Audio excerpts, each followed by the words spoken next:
ramai pihak menghantar kiriman, saya tengok dalam baca YouTube dan sebagainya, ada perdebatan. Seandainya Datuk Seri Anwar Ibrahim melantik yang berhormat Datuk Seri Zahid Hamidi sebagai Timbalan Perdana Menteri. Banyak ada yang pro dan kontra. Tapi saya mengatakan bahawa dalam keadaan sekarang ni, tak usah pedulilah apa orang nak kata. Bahtera ini dikemudi oleh Datuk Seri Anwar Ibrahim. Laksanakanlah apa harapannya. Bukan untuk membalas budi, tetapi saya yakin seandainya Presiden UMNO Datuk Seri Zahid Hamidi dilantik sebagai Timbalan Perdana Menteri, tentulah ia akan mengukuhkan lagi dan menstabilkan suasana politik dalam parti UMNO. Saya nak jelaskan saudara. Ya, saudara SS Service Absorber, bebaskan bosku. Tidak semudah itu nak turut bebaskan pun tak boleh. Dia mesti melalui proses. Sekarang ni proses telah, saya yakin selepas ini mungkin, selepas dibentuk kabinet, maka tiap-tiap menteri ada tanggungjawabnya. Dan proses itu perlu dilakukan. Tak boleh nak bebaskan dengan segera. Memang ramai orang mengatakan adanya pro dan kontra lagi. Ada yang kata bersalah, ada yang kata tak bersalah. Macam-macam lah orang mengatakan. Tetapi negara kita ini negara hukum. Bukan kita mengamalkan undang-undang rimba. Jadi yang saya menyarankan yang terbaik adalah diadakan sebagai tindakan iaitu judicial review ataupun kita katakan kajian penghakiman semula. Itu yang terbaik lah saya kata. As service absorber, yang kita rasakan yang terbaik ialah melakukan judicial review. Itu yang terbaik, dan kalau dilihat ada kepincangan, maka perlulah dibebaskan.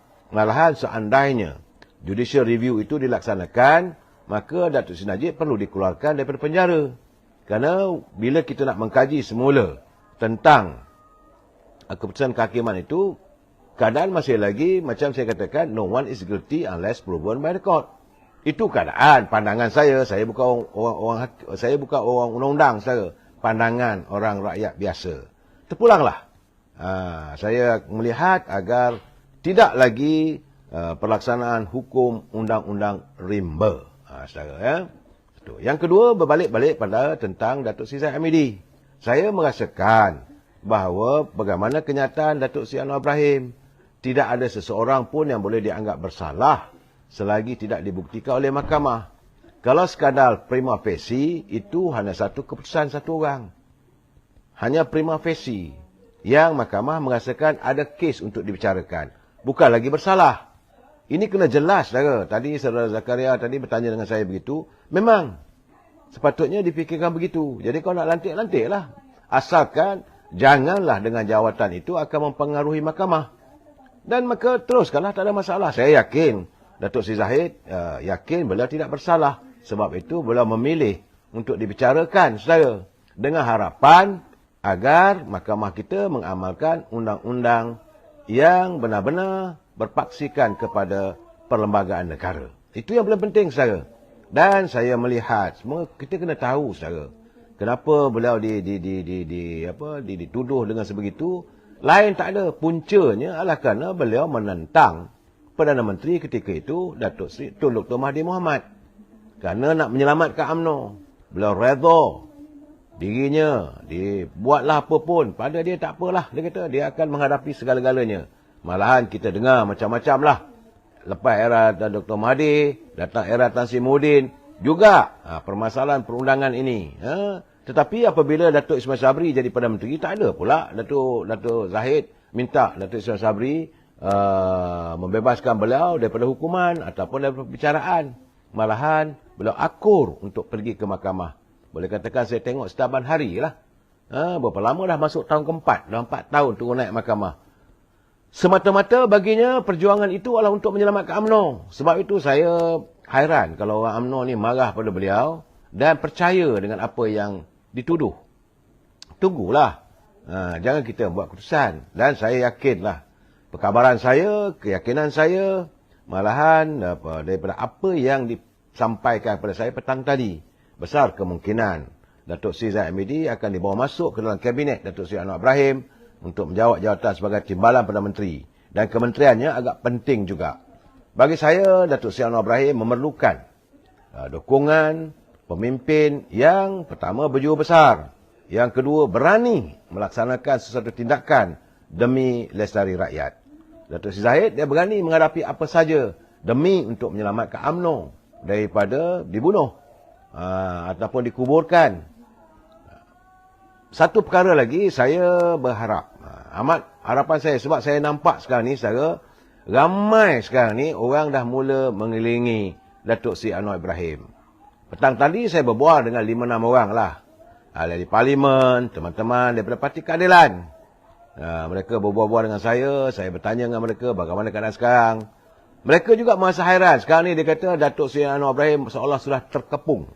Ramai sangat orang yang datang bertemu dengan beliau. Tunjuk muka lah. Yang dulunya hilang, tak ada dalam gua, sekarang ni dah ramai. Saya beritahu pada mereka, bersabarlah ya Muhammad. Nak buat macam mana? Inilah naluri kehidupan manusia. Di mana ada gula, banyaklah semut-semut yang datang. Semut ada, semut hitam ada, semut merah ada, semut putih pun ada, kera pun ada, malah semut mayat pun ada. Masing-masing nak hidup.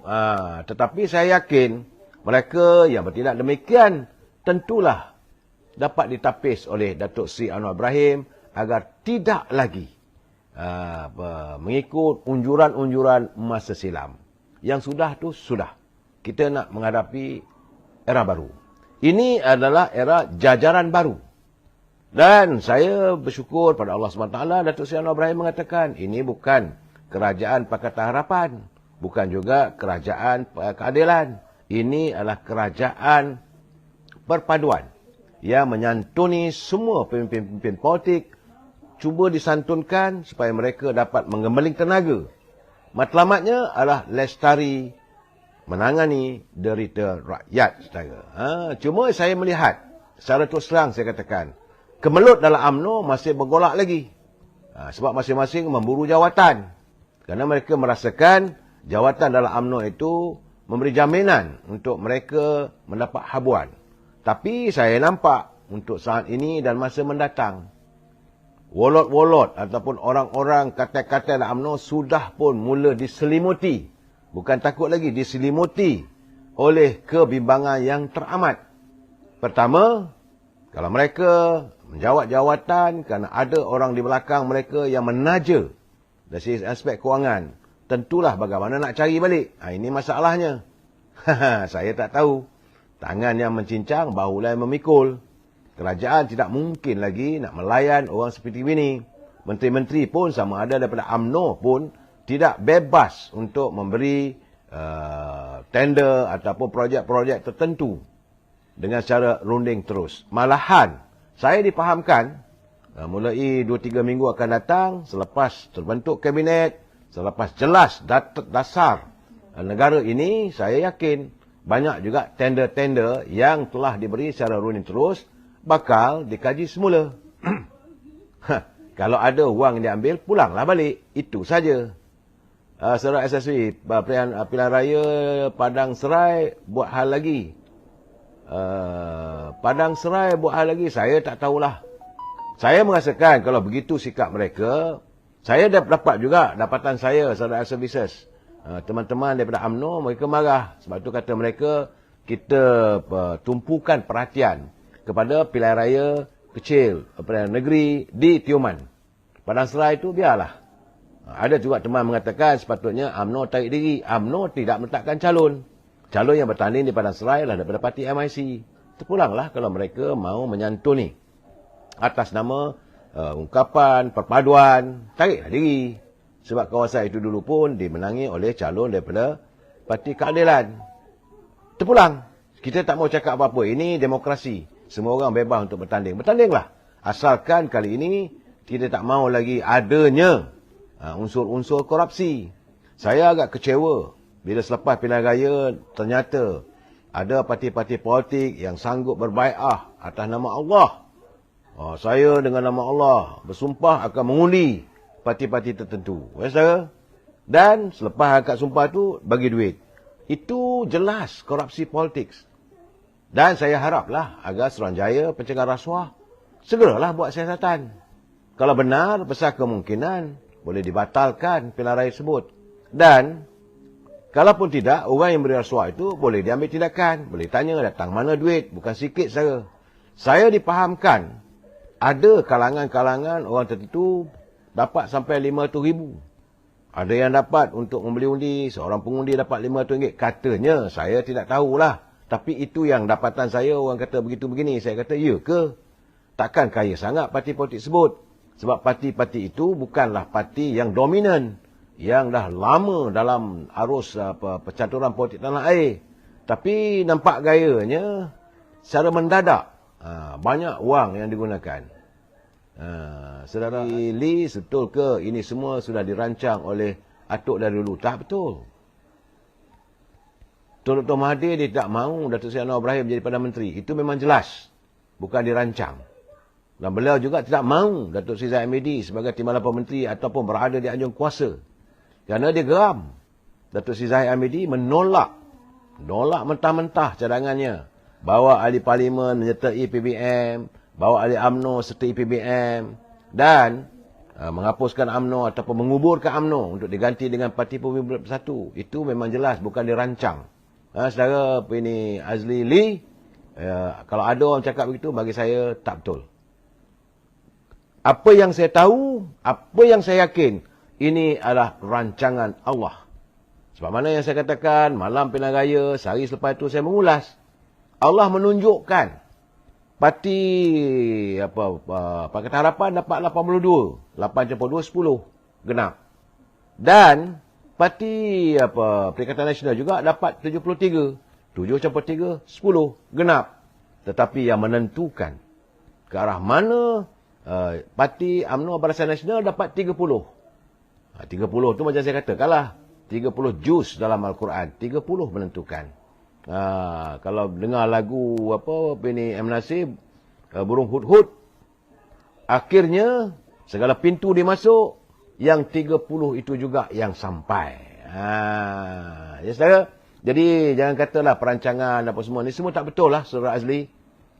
Yang saya tahu perancangan Allah lebih murni, lebih berseni. Dan kita dah dapat lihat hari ini masih lagi tergantung, bukan tergantung saja, masih lagi kita menantikan berhubung dengan perlantikan menteri-menteri. Memang ramai dah sekarang ni. Calon-calon yang telah pun berjaya menjadi ahli parlimen, semua merasakan mereka layak untuk berada dalam kabinet. Tetapi, kabinet yang bakal dibentuk oleh Datuk Seri Anwar Ibrahim adalah kabinet yang kecil. Tak lagi macam dulu. Saya menjangkakan besar kemungkinan sekadar 24. Saudara Mat Sepana Jaya, UMNO yang terbaik. Memang tidak dinafikan. Tapi kita juga dihujam dengan pelbagai fitnah terhadap pimpinannya. Dan saya nak katakan, parti UMNO memang baik. Cuma ada kalangan pemimpinnya itu yang bersikap membuatkan rakyat benci. Inilah masanya untuk melakukan koreksi. Inilah masanya untuk memperbetulkan sikap. Dah tak ada kuasa sekarang ni. Jangan ingat, walaupun UMNO bersama dengan Datuk Seri Anwar Ibrahim membentuk kerajaan perpaduan, UMNO bukanlah dominan. UMNO masih lagi sebagai rakan kongsi. Terpulangkanlah pada Datuk Seri Anwar Ibrahim untuk menentukan segalanya. Saudara Wan Abdul Muttalib, Datuk Seri Zahid dan Datuk Seri Najib Razak tak pernah khianat Datuk Seri Anwar Ibrahim semasa dia dalam UMNO. Benar? Kerana waktu itu, saudara jangan lupa, saya ingin mengingatkan saudara.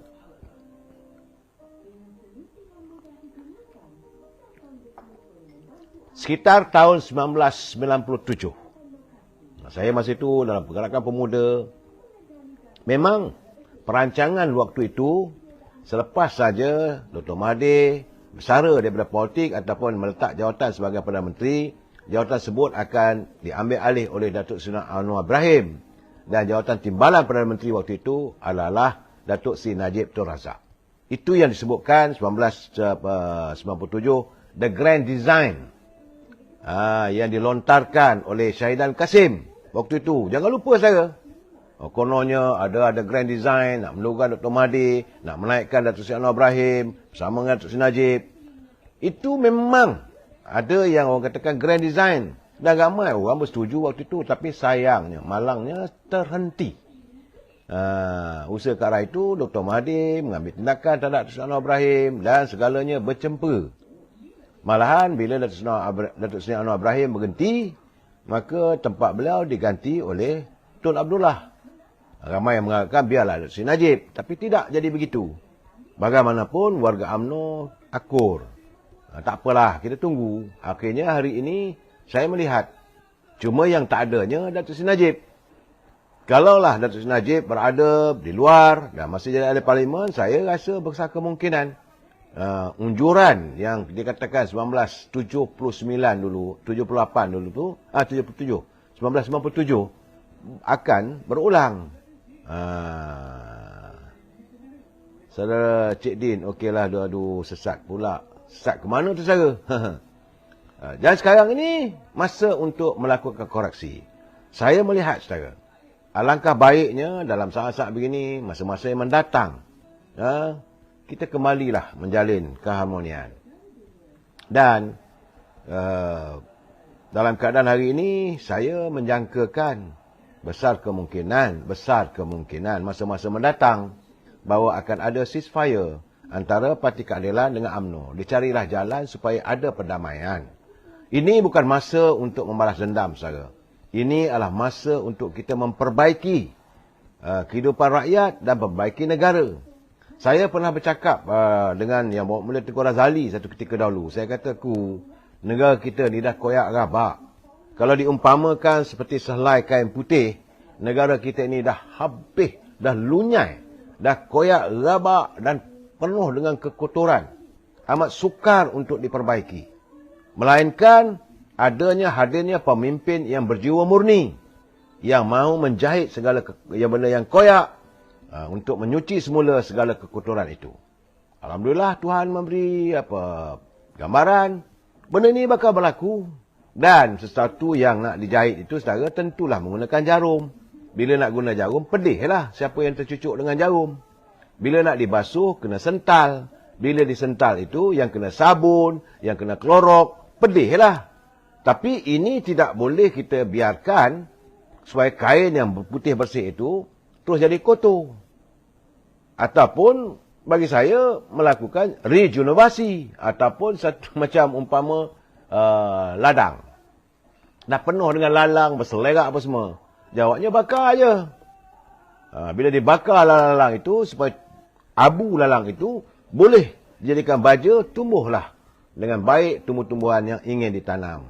Tapi saya kata, mampukah kita nak membakar sebuah ladang yang masih lagi ada pohon-pohon itu, pohon ini. Jadi yang terbaiknya kita santuni. Yang paling penting, rumah UMNO khususnya mesti dibersihkan dengan parasit-parasit yang berada di anjung tingkat 38. Hari ini pun saudara, saya nak bagi tahu masih ada lagi jembalang-jembalang bernama kartel yang menjual cerita macam-macam untuk orang tertentu, dilantik sebagai timbalan Perdana Menteri, orang ini tak sesuai, orang ini tak sesuai. Dan mereka sedang berusaha untuk menghadapi dalam tempoh 6 bulan ini untuk meletakkan seseorang menjadi Presiden UMNO. Saya melihat kalau ini berlaku, saya katakan bahawa parasit-parasit ini masih berleluasa. Ya, terpulanglah pada Datuk Seri Zahid untuk memikirkan secara tuntas apa yang perlu beliau lakukan.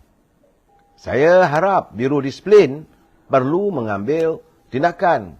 Saya mendapat laporan, ada dapatan mengatakan berlakunya sabotaj di kalangan pemimpin-pemimpin di peringkat bahagian yang mereka tidak terpilih sebagai calon. Saudara, ini sekadar untuk hari ini kita buat masa lepas sikit, kita kaji sedikit. Saudara, masa pilihan raya yang lalu, ada kalangan ketua-ketua bahagian yang nama mereka tidak tersenarai sebagai calon. Mereka melakukan sabotaj. Kerana aku tak dapat, biarlah berputih mata pun. Jadi ini keadaannya. Orang-orang yang begini perlu dikaji, perlu diselidik. Dan Biro Disiplin perlu ambil tindakan. Kerana ternyata mereka mengkhianati parti. Bukan kita tak dengar, ucapan calon sendiri pun maki hamun UMNO. Sedangkan dia mewakili UMNO. Boleh bagi tahu UMNO dah rosak. Macam mana bahagian lain, tempat-tempat lain orang nak percaya pada UMNO? Ini kenyataan yang amat memburukkan UMNO. Dan kenyataan yang tidak berterima kasih. Begitulah Datuk Seri Zahid memberi watikah. Tapi dia boleh menyerang Presiden, menyerang Parti UMNO. Kononnya nak jadi Presiden UMNO. Kononnya nak ambil alih kuasa UMNO. Kononnya jadi Perdana Menteri. Saya geleng kepala orang macam ini. Dan orang macam ini, Alhamdulillah, Tuhan tidak merestui usahanya, dia kalah. Dan sewajarnya, pimpinan tingkat 38 memikirkan apa tindakan perlu dilakukan. Saya tak mau sebut-sebut siapa. Lihatlah, kaji. Apa berlaku di Langkawi. Ada berlakunya sabotaj. Apa berlaku di Shah Alam. Dapatan saya di Shah Alam, saya bersimpati dengan Saudara Syam Jalil. Adanya elemen-elemen, majlis buat di sini, tapi dibatalkan. Buat di situ. Lenjan Saudara Syam. Kerana beliau dilihat sebagai orang luar. Sebab itu, sikap pimpinan bahagian-bahagian tertentu. Begitu juga berlaku di Maran yang saya pergi secara. Berlaku juga di Tanjung Karang. Di Kuala Selangor misalnya. Ada orang tertentu. Begitu juga di beberapa bahagian lain yang saya dapat terima. Ini perlu dikaji semula. Malahan yang lebih membahayakan, saya difahamkan adanya usaha membeli kalangan ketua-ketua PDM. Rupanya mereka tidak kukuh jati diri. Mereka tidak mempunyai jati diri yang kukuh yang melihat wang itu adalah segala-galanya dan mereka sanggup mengkhianati parti. Ini keadaan. Saya juga bersetuju dengan pandangan Datuk Lokman Adam. Terutama lagi anak-anak muda. Di mana mereka diberi wang. UMNO tidak punya wang yang besar, yang banyak sebagaimana sebelum-sebelum ini. Pilihan raya kali ini...